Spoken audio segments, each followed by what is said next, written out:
Ahead of that hotly anticipated visit, Washington's top nuclear envoy traveled to Seoul, but it appears his schedule also doesn't include any meetings with North Korean officials. Lee Ji-won fills us in on the latest.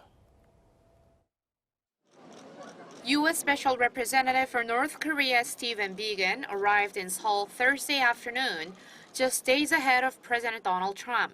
Biegun will first be meeting with his South Korean counterpart, the Special Representative for Korean Peninsula Peace and Security Affairs Lee Do-hoon Friday morning. They'll be sitting down at 10 and finishing before lunch.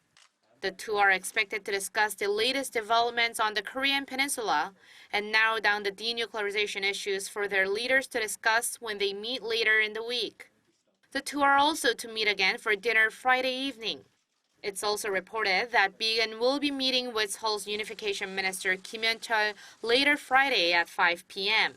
Kim is expected to update Biegun on inter-Korean ties, including developments in Seoul's plan to provide 50,000 tons of rice to the north.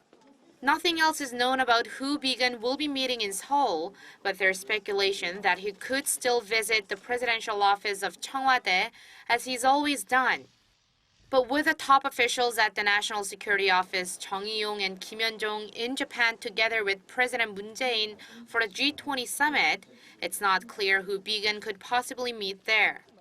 Also this time, Biegun is expected to spend much of his time preparing for President Trump's visit, slated for Saturday and Sunday. So while there's been speculation that Biegun might try to get in touch with the North Koreans at the border village of Panmunjom, sources in Seoul speculate that it's not likely because the schedule is tight as it is.